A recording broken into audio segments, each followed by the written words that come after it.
lot of this isn't going to make sense to you, and I'm sorry about that. I'm just going to start at the beginning, with the house.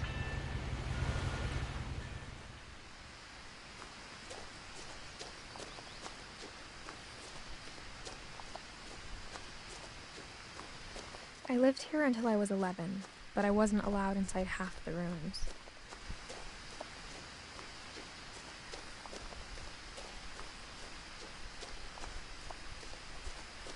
I hadn't been back since my brother Lewis's funeral.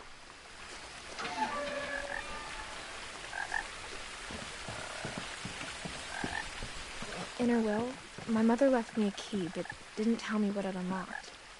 Maybe she thought I'd know. Or she thought that the mystery would be enough to bring me back.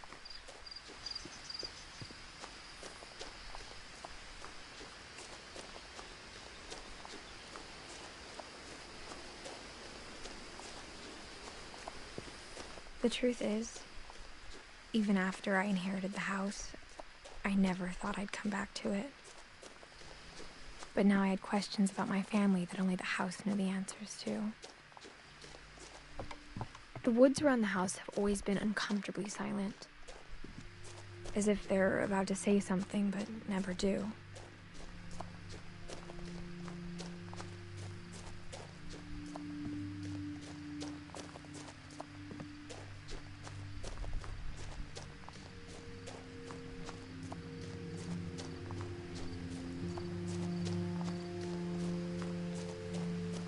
The house was exactly like I remembered it, the way I'd been dreaming about it. As a child, the house made me uncomfortable in a way I couldn't put into words. Now, as a 17-year-old, I knew exactly what those words were. I was afraid of the house.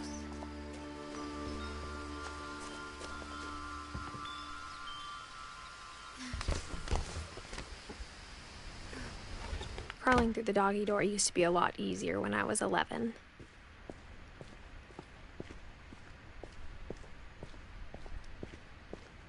For the first time in years, I felt like I was home.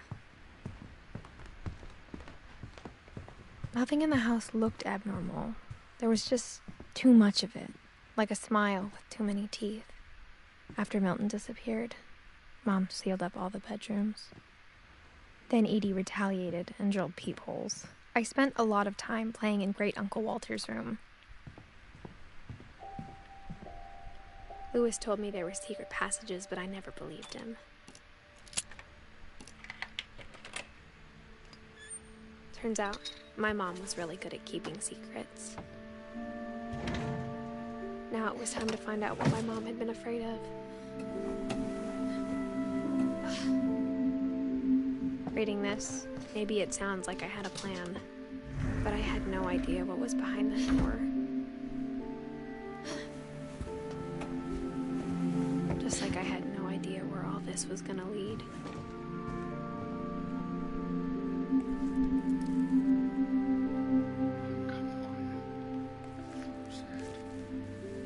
December 13th, 1947. Dear Diary, I'll be gone soon, but I wanted to tell somebody about what's gonna happen. It started when Mom sent me to bed without dinner. I woke up and I was starving, so I looked around for something to eat. The gerbil food was dry, but I didn't mind it.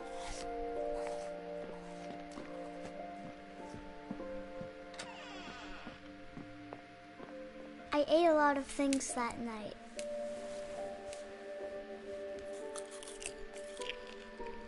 I kept eating and eating.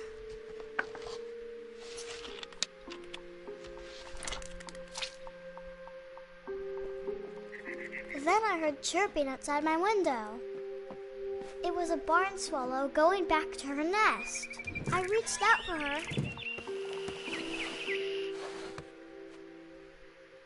And suddenly,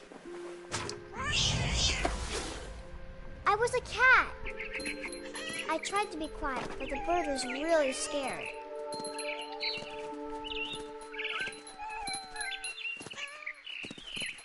I jumped and I almost got her. And now I was up in the big tree. I promised Dad I wouldn't gobbled her up. And suddenly, I was an owl. First, all I heard was the wind. Then I heard little teeth nibbling in the grass.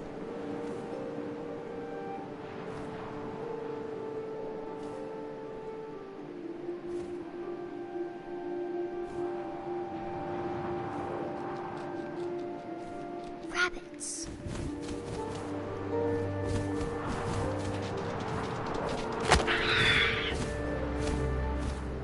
I imagined his face looking up and seeing mine through my talons. I swallowed him up, and I didn't chew one bit. Then I flew off to find something bigger.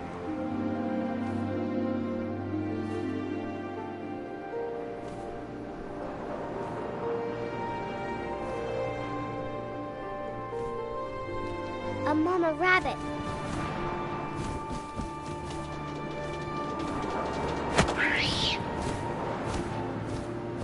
She was almost too big to carry. I started choking, but I couldn't stop eating. And suddenly, I was a shark.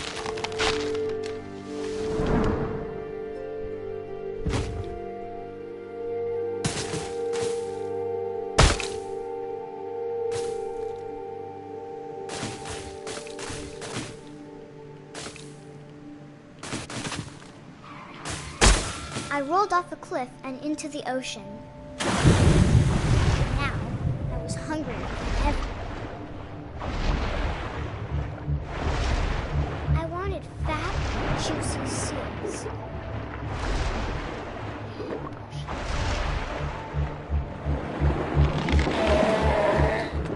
I tore off her flipper, and it tasted really good.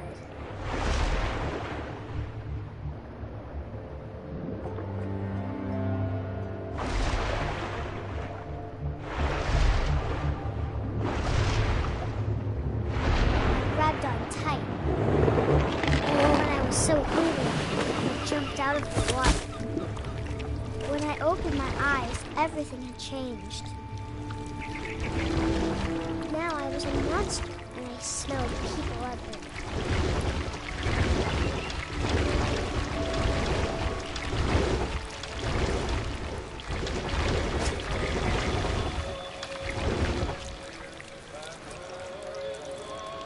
I was big, and I moved real quiet.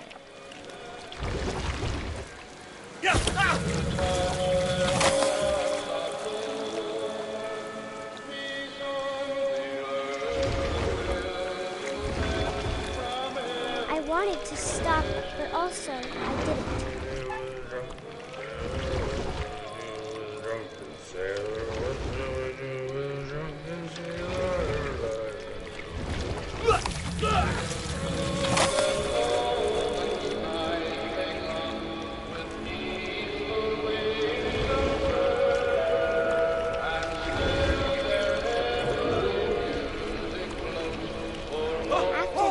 Passenger, I was still hungry.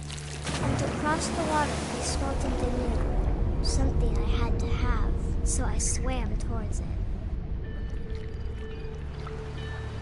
I slithered onto the sand, and the good smell went into an old pipe.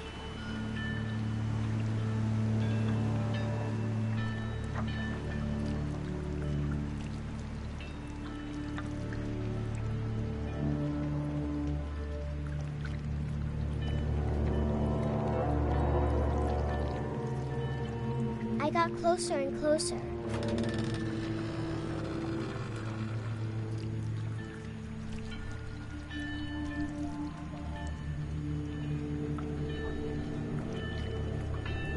All of my stomach started growling. And suddenly, I was me again. I held my breath for a long time, but I couldn't hear anything. I think it's waiting for me to fall asleep. But it's not going to wait much longer. It needs to feed, and we both know I will be delicious.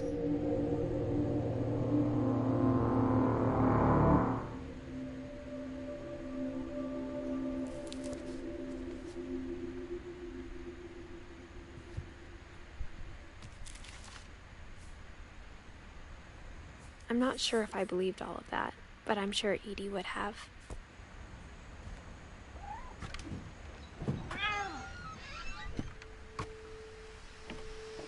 This will be obvious later, but my mom never told me any of these stories. Edie would have, but Mom didn't like bringing up the past. Though, when we adopted a stray kitten, she was the one who named it Molly. I spent a lot of time in Great-Grandma Edie's room. Even in her 90s, sometimes Edie seemed a lot younger than my mother.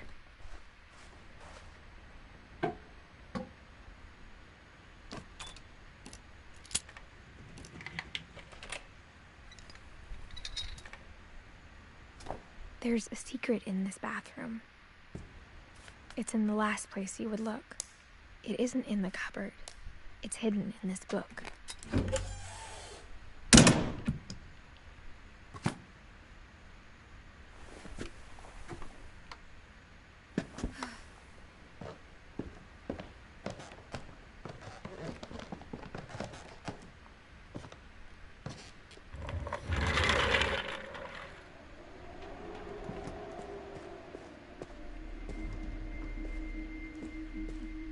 I knew Grandpa Sam had a twin,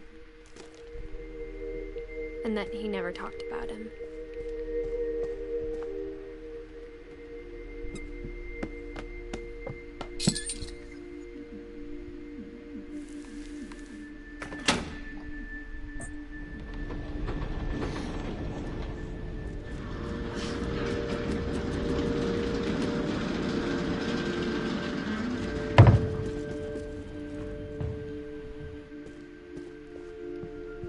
The passages were a pretty tight fit. They'd obviously been built for smaller hands and bellies.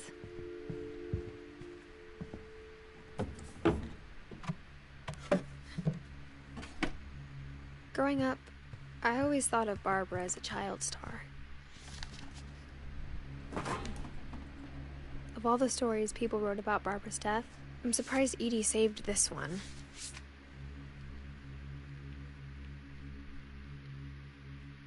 Old Jack here with another ghastly tale inspired by America's most unfortunate family.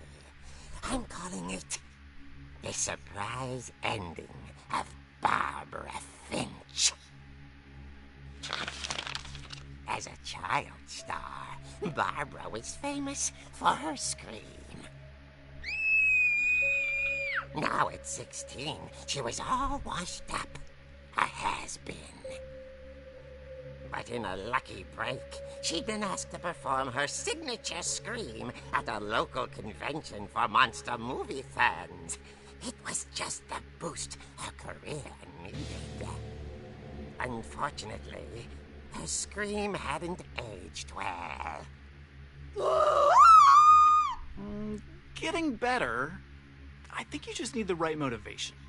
Her biggest fan and current boyfriend, Rick, was about to demonstrate when... Now that was a great scream.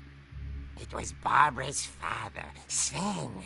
He'd slipped into a table saw and had to be rushed to the emergency room. So Barbara got stuck babysitting her youngest brother, Walter. Her convention comeback was cancelled. Okay, I'm hearing frustration, but I'm not hearing terror. What if I tried... A gang of hoodlums in Halloween masks have been terrorizing Orcas Island tonight. Police are urging residents to... That came from the basement. You're right! Also, I loved your delivery on that. Why is your basement door locked? Because my dad likes making puzzles and secret passages. There's a key hidden in the music box. The secret is to keep winding and winding until finally the key pops out. Thanks, babe. I'll be back in a sec. 20 minutes later, Rick hadn't returned. So Barbara went to look for him, right on cue. She reached for the music box, and as she wound the key, she listened for Rick But the house was silent.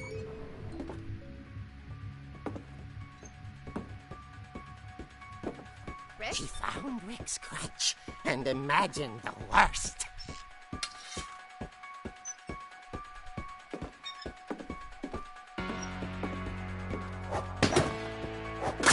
The gang's leader is the infamous Hookman killer, Dr. Carl Hamill, who impaled and then ate his family 10 years ago tonight. Rattled and grew still. Oh dear! Oh! Rick? Barb, relax. I was just trying to scare you to help you find your scream. Well, I'm not scared, Rick. I'm furious. Then act furious. All I'm getting from you now is that you're hurt and confused and you... She threw him out, but she kept a little something to remember him by. Barb, have you seen my other crutch? And she was still holding it when she fell asleep watching the late picture show. Hours later... Barbara! Walter, what's going on up there? Ah! Okay, I'm coming up, but if this is a trick, you're dead, Walter.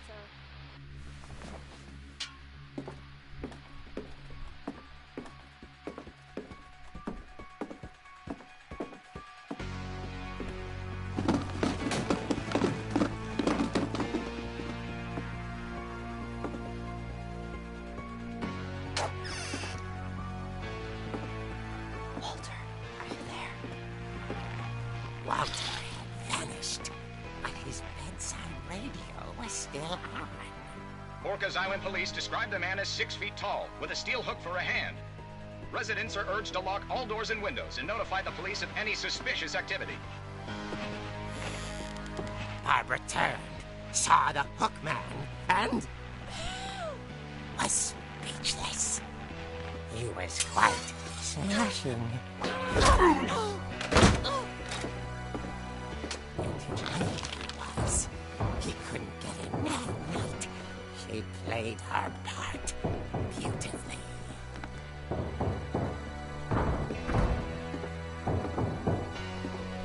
Molly's door hadn't been opened in years. The hinges groaned.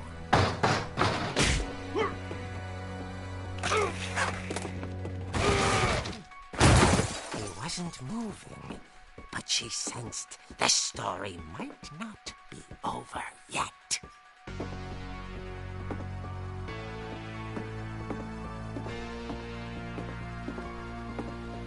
hookman had vanished.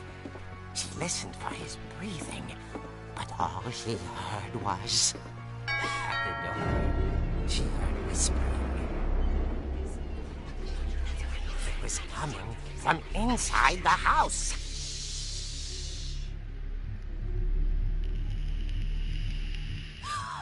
Oh dear.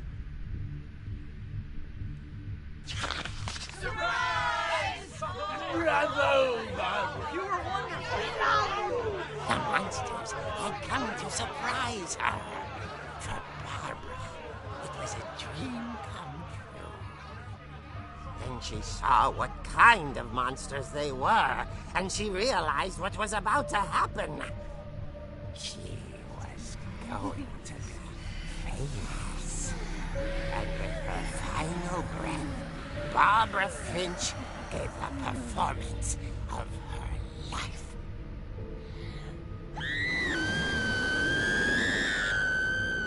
I wasn't there myself, but I hear Barbara was magnificent. Poor girl. She had a taste for stardom. But unfortunately, so did her fans. Of course, the police blamed it all on poor Rick, who disappeared the same night. And little Walter? Hiding under his bed the whole time. He took it all pretty hard, but that's another story. As for Barbara, tucked inside the music box is all they ever found of her. Her ear. Now that's what I call a real eerie tale.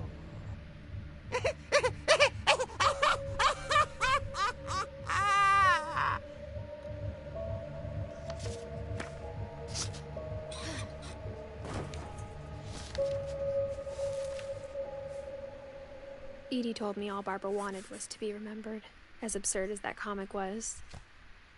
Maybe what Edie saw was a happy ending.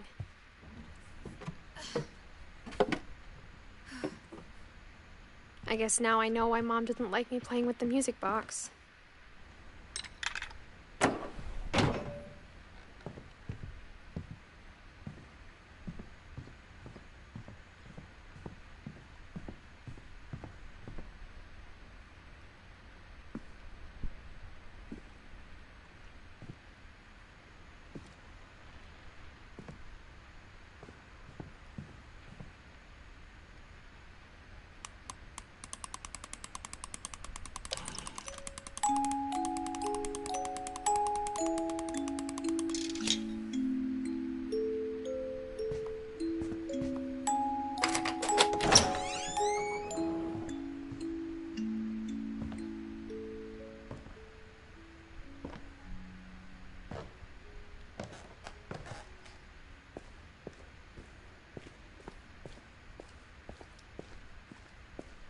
I saw Edie sneak down to the basement once, carrying packages. I thought maybe she was hiding presents. It turned out she was hiding a lot more than that.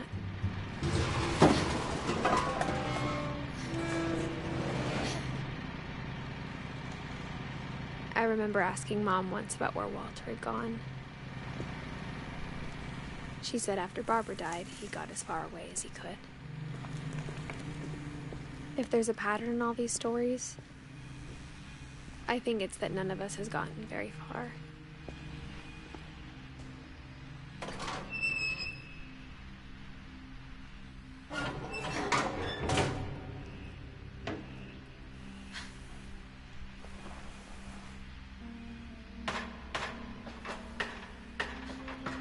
Maybe she was afraid I'd end up like Walter. But if she never told me about an uncle under the house, I can only imagine what else she was hiding. I don't want to make the same mistakes she made, trying to bury something that's still alive. Now that there's only one of us left, or maybe two, I thought it was time I heard the stories for myself. And found out what happened to everyone else. But now I'm worried the stories themselves might be the problem. Maybe we believed so much in a family curse, we made it real.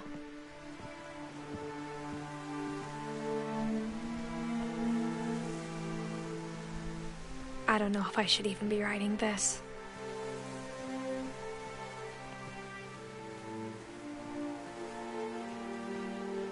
Maybe it'd be better if all this just died with me.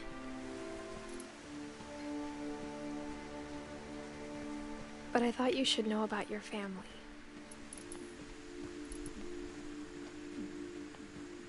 And the history you're a part of. Though to be honest, I feel as lost as you probably do right now.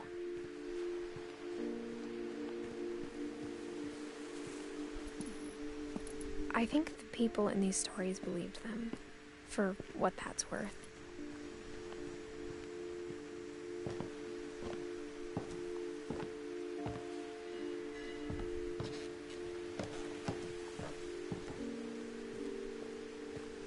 And when you look at the house, that history of imagination and stubbornness and madness, any of it seems possible.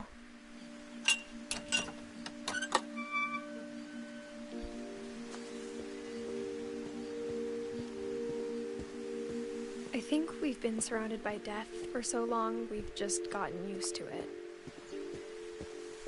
What kind of family finishes building a cemetery before starting the house?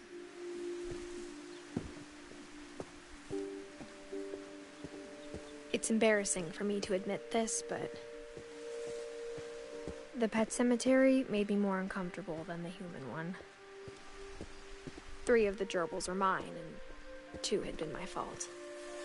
Sven built the house, but it was Edie who designed the cemetery. I'm sure Odin's monument had been Edie's idea. My mom was always trying to move on, but for Edie, the past never went away.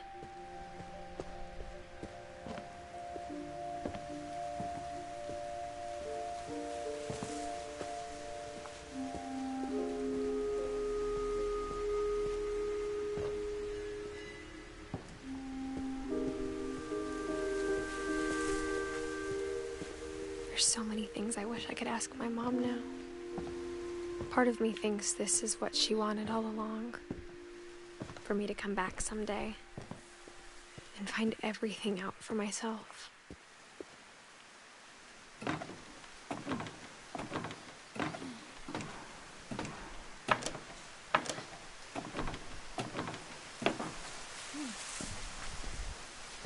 But looking back on it now, if she told me there was going to be so much climbing, I never would have come when I was 22 weeks pregnant.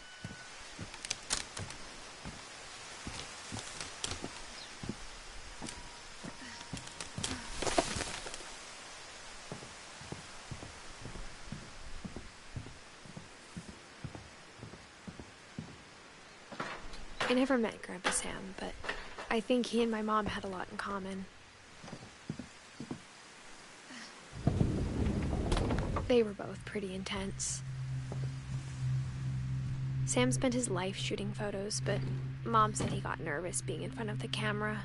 I guess we're all afraid of something.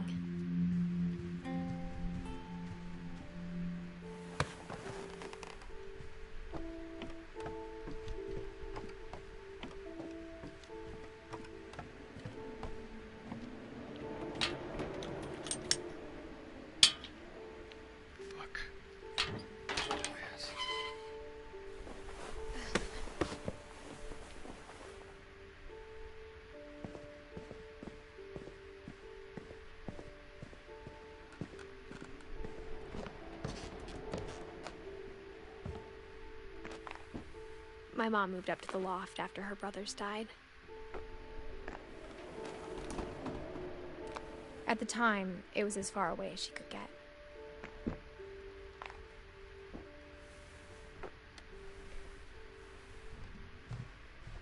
I can't imagine what it was like for her to lose. My mom moved to India a week after graduation and got a job teaching English. Louis was born a year later. When my dad died, I don't think Mom knew where else to go. I'm sure Edie was happy to have her back. The house had to get a little bigger, but Edie was used to that. And for a while, things were good. Almost normal, but it didn't last. The beginning of the end was Milton's 10th birthday, when Edie gave him a castle.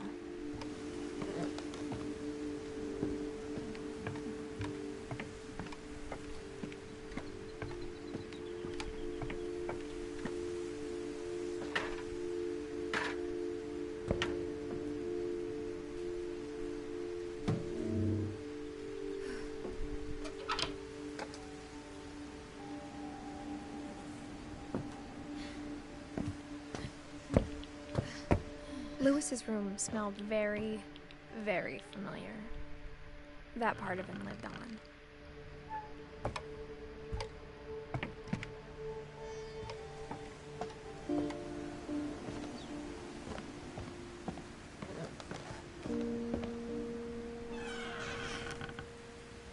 I wish we'd stayed.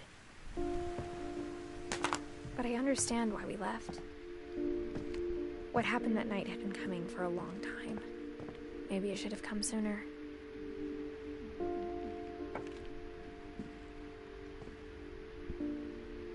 But it had to end one way or another.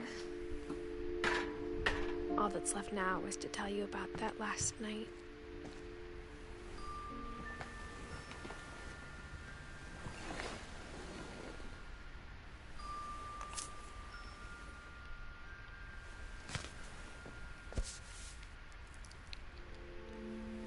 That whole last day, Edie just watched us pack and didn't say a word. until supper when she raised her glass and said, "To our final night together, and all our final nights apart." Grandma, you know what I said about alcohol. Some of your medications are very Edith, specific. I left a present for you in the hallway. Why don't you go open it? The grown-ups have to argue now. I'm sorry, you're right. We're all leaving tomorrow. Let's just enjoy our last... I'm not leaving. Edith, you're excused.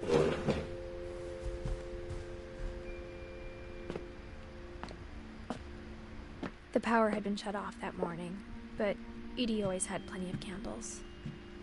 When my mom sealed the library, I don't think she knew about the other entrance, or that Edie had a key to it.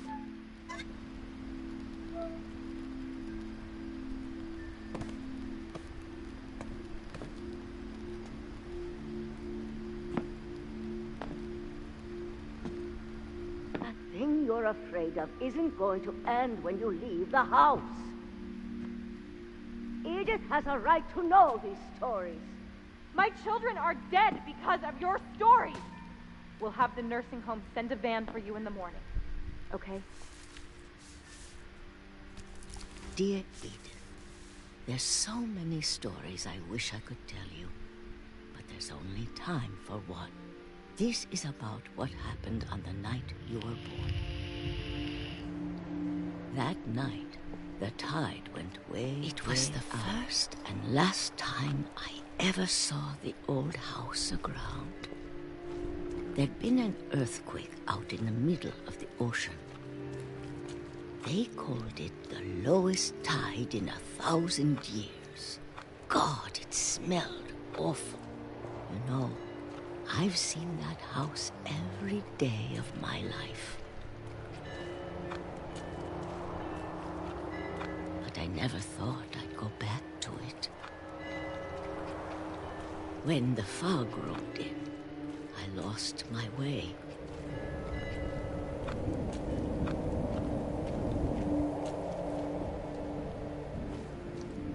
I got turned around. I started seeing things I'd forgotten had ever existed.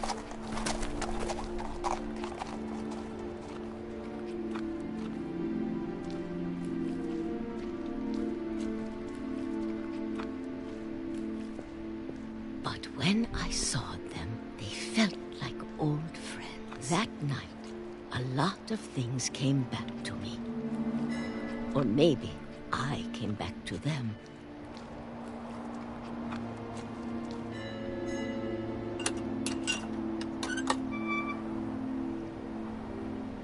Things I can't explain, but that I need you to try and... Edith, what are you doing in here? It's mine! Edith! Mom, you're gonna rip it! Let go! I kicked and screamed, but Mom dragged me to the car. I never saw Great-Grandma Edie again. The next morning, the van came to pick her up, but she was already gone.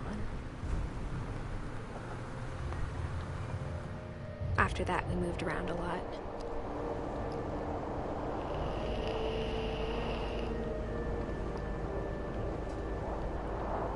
We both tried to make the best of it.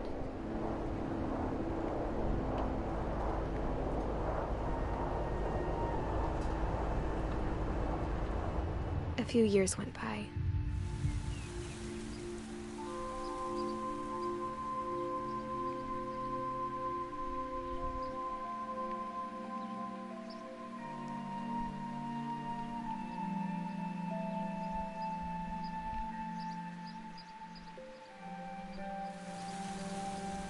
My mom didn't like to talk about it, but she started getting sick a lot. The rest happened pretty quickly. She got better for a while, and then she didn't.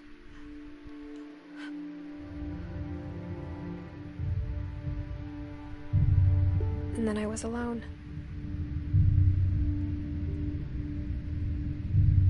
The last Finch left alive.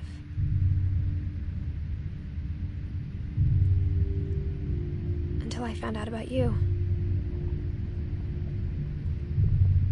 I'm still not sure what to tell you about all this. If we lived forever, maybe we'd have time to understand things. But as it is, I think the best we can do is try to open our eyes. And appreciate how strange and brief all of this is. This journal was supposed to be for you. But now I hope you'll never see it. I just want to meet you and tell you all these stories myself. But I guess if you're reading this now, things didn't work out that way.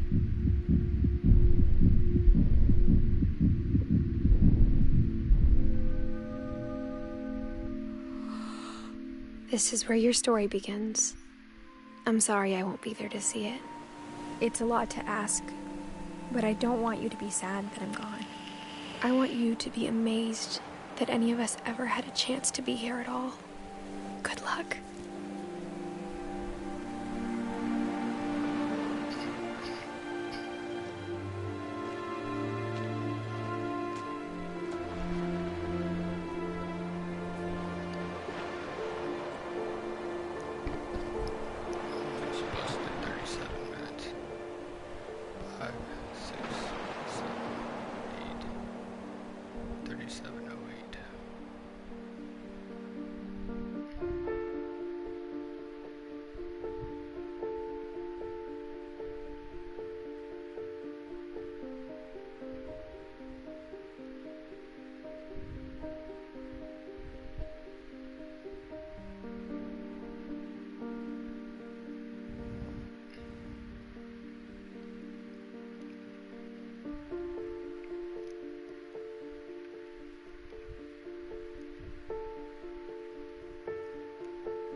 $3708.